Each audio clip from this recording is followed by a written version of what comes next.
पिछले दिनों मुझे कुछ कॉलेज में जाने का मौका मिला और वहाँ जो विद्यार्थी हैं उनके साथ बातचीत करने का अवसर मिला।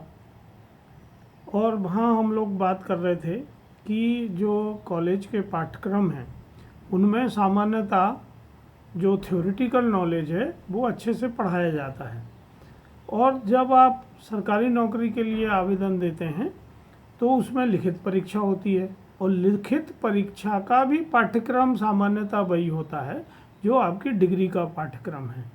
तो दोनों में सामंजस्य बैठ जाता है, और वहाँ इंटरव्यू का एक छोटा पार्ट होता है।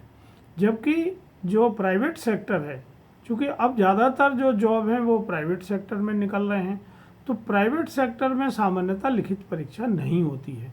ज़्यादातर 99% केसेस में वहाँ आपको अपनी सीवी भेजना होती है, और सीवी के आधार पर वो कैंडिडेट को छांटते हैं और फिर उनका इंटरव्यू करते हैं। तो इंटरव्यू में टेक्निकल एस्पेक्ट के साथ साथ सॉफ्ट स्किल जो होती हैं उन पर बहुत जोर दिया जाता है। अब सॉफ्ट स्किल ऐसे विषय हैं जिन्हें ना तो कॉलेज में पढ़ाया जाता है, ना किसी दूसरे ट्यूटोरियल में या दूसरी जगह पढ़ाया जाता है जहां आप अपनी सॉफ्ट स्किल को बढ़ा सकें। तो ऐसे केसेस में क्या हो रहा है कि जो बहुत अच्छे विद्यार्थी हैं, चूँकि उन्हें सॉफ्ट स्किल का ज्ञान नहीं दिया गया है, तो उनके जो सिलेक्शन की क्षमता है वो कम हो जाती है, चांसेस कम हो जाते हैं। तो इसी गैप को दूर करने के लिए ई फसल ट्रेनिंग इंस्टीट्यूट कर्मा सेतु ने काम शुरू किया है, और वहाँ वो टेक्निकल स्किल और टेक्निकल के साथ साथ कंप्यूटर की स्किल के साथ साथ सॉफ्ट स्किल की ट्रेनिंग भी देते हैं, ताकि आप अपने सॉफ्ट स्किल की क्षमताओं को बढ़ा सकें और वो भी इंटरव्यू के समय प्रदर्शित कर सकें, जिससे आपको अच्छे प्लेसमेंट मिल सकें और आप अपनी पूरी क्षमताओं को बाहर ला सकें। तो आज हम इसी तरह की एक सॉफ्ट स्किल की बात करेंगे, वो है रिस्क टेकिंग। देखिए, ज़िंदगी में जो सबसे बड़ी मिराकिल है वो ये है कि हम जिंदा हैं, क्योंकि ये शरीर जो है ये बहुत कॉम्प्लिकेटेड मशीन है और बहुत सारे संभावनाओं पे ये चलता है। फिर भी हम डे टू डे ज़िंदा रहते हैं, और हमें कभी ये ख्याल नहीं आता है कि हम कितनी कॉम्प्लिकेटेड मशीन के साथ हैं, और हम इसको ग्रांटेड फॉर ले लेते हैं, बहुत केयर इसकी नहीं करते हैं। जबकि हम ज़िंदगी की छोटी छोटी चीज़ों को बहुत रिस्की मानते हैं, और रिस्क टेकिंग एबिलिटी को बढ़ाने में या रिस्क टेकिंग डिसीजन लेने में हम डरते हैं। देखिए, हमारे शरीर में एक प्रवृत्ति होती है जिसको जब भी शरीर को खतरा होता है, क्योंकि शरीर की जो बेसिक संरचना है और दिमाग का जो बेसिक काम है वो दो ही काम है, रिप्रोड्यूस करना और आपको सुरक्षित जीवित रखना। तो जब भी ज़िंदगी में या जीवन के ऊपर कोई खतरा आपका दिमाग महसूस करता है, तो उसमें एक प्रवृत्ति है जिसको हम कहते हैं फाइट और फ्लाइट। या तो दिमाग आपको लड़ने के लिए तैयार करेगा, और यदि आप लड़ना नहीं चाह रहे हैं, आपकी क्षमताओं के बाहर है, तो वो वहाँ से आपको भागने के लिए तैयार करेगा। पर जब हम इसी चीज़ को बिजनेस में या जॉब में या ऑर्गेनाइजेशन में इस प्रवृत्ति को लाते हैं, तब भी सेम प्रवृत्ति ही काम करती है। तो जब भी कोई रिस्क हमें दिखाई देती है, और रिस्क क्या होती है, जहाँ भविष्य पूरी तरह अनिश्चित है, चीज़ों पर आपका नियंत्रण नहीं है, दूसरे लोग आपके लिए निर्णय लेने वाले हैं, तो आपको उसमें रिस्क नज़र आता है। या जब आप स्टेक पे बहुत सारी चीज़ लगाते हैं, बहुत सारा पैसा आपका स्टेक पे लगा हुआ है या कैरियर आपका दांव पे लगा हुआ है, तो आपको रिस्क नज़र आती है। पर जो आपका दिमाग है वो शरीर को थ्रेट ही मानता है, चाहे वो ऑर्गेनाइजेशन की रिस्क हो और चाहे वो वास्तव में आपके सामने शेर आ गया हो या सांप दिख गया हो और वो शरीर के ऊपर रिस्क हो, तो प्रतिक्रिया समान होती है।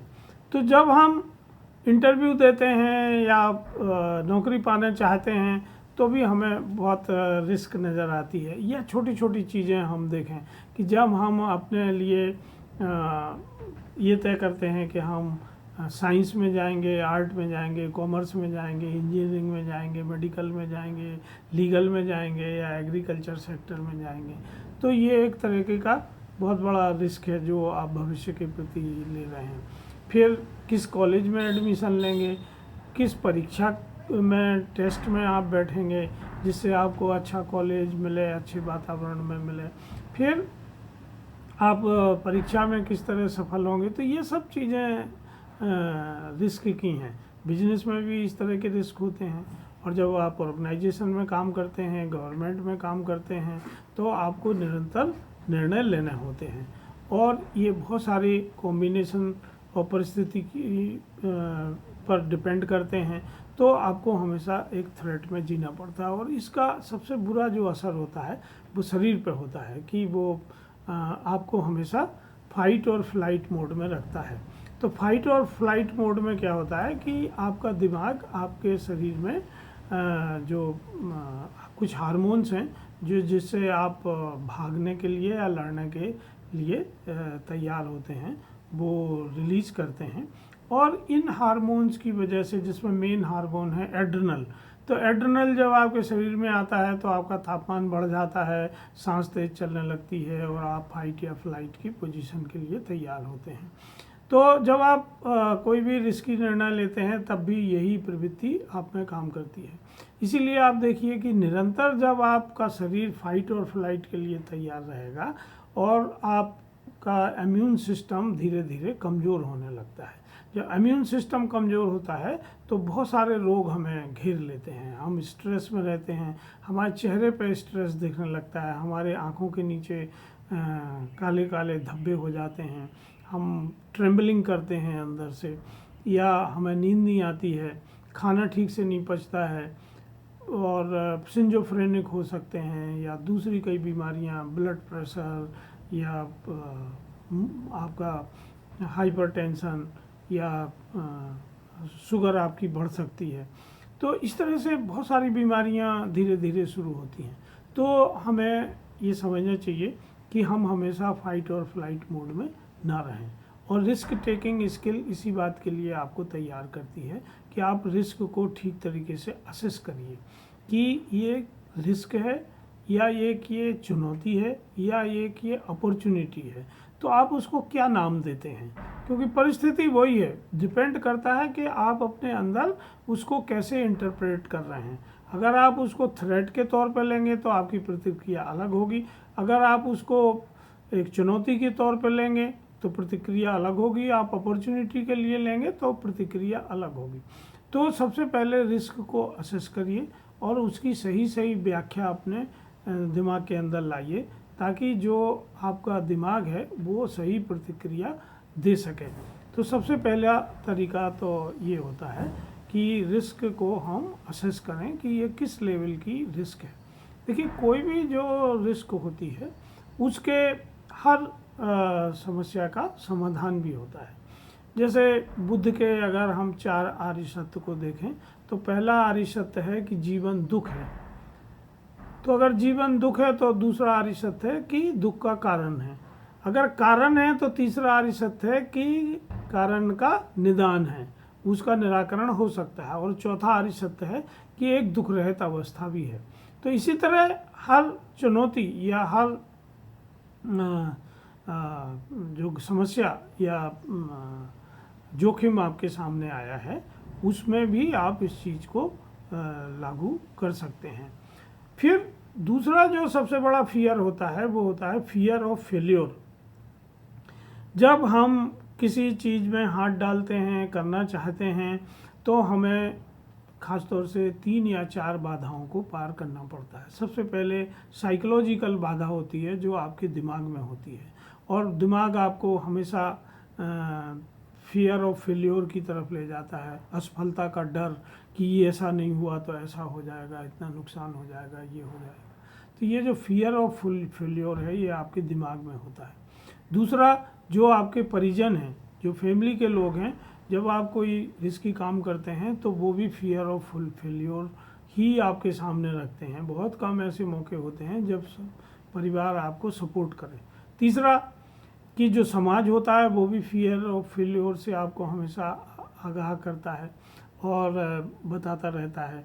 तो ये जो फियर ऑफ फेल्योर हमें चारों तरफ से लोग बता रहे हैं, इसको आप अपने हिसाब से मैनेज कर सकते हैं।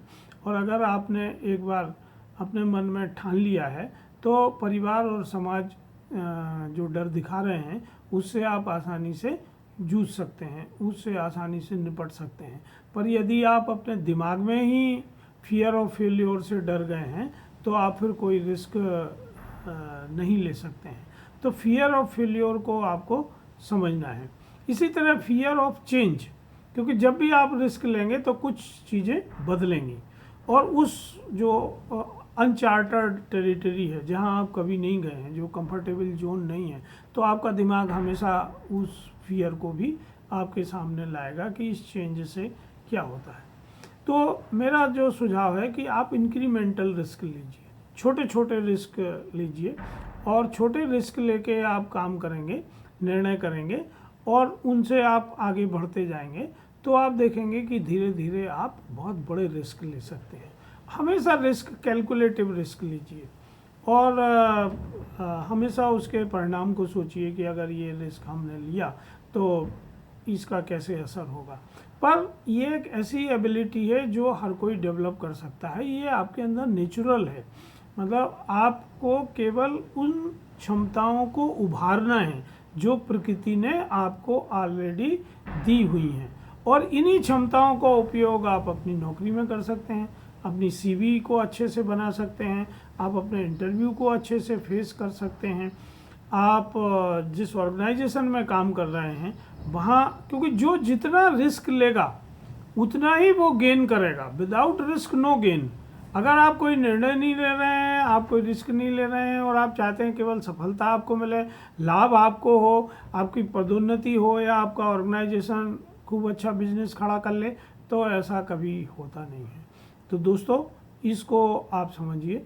और ये साइकोलॉजी है, ये मानसिक स्थिति है जो आपको आगाह करती है और ये अच्छे के लिए है, क्योंकि जैसे मैंने आपसे कहा जो आपका बेसिक मस्तिष्क का या मन का या चित्त का काम है वो है आपको जिंदा रखना। तो उन सब थ्रेट से वो आपको बचाना चाहते हैं। पर चूंकि अब उस तरह के रिस्क नहीं रहे हैं, अब कैरियर के रिस्क हैं, रिलेशन के रिस्क हैं, इन्वेस्टमेंट के रिस्क हैं, तो वो रिस्क भी हमें उसी तरह से हमारा दिमाग हमें आगाह करता है जैसे मृत्यु का डर होता है, उसी तरह हमें तैयार करता है।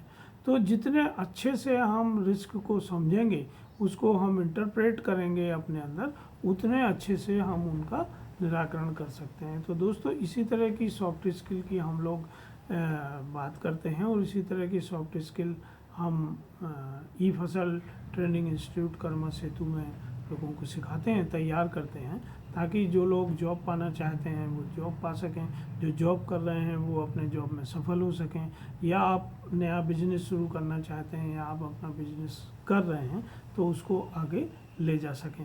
तो जो लोग इस सुविधा का लाभ लेना चाहते हैं वो ई फसल ट्रेनिंग इंस्टीट्यूट कर्मा सेतु से संपर्क कर सकते हैं। धन्यवाद, नमस्कार।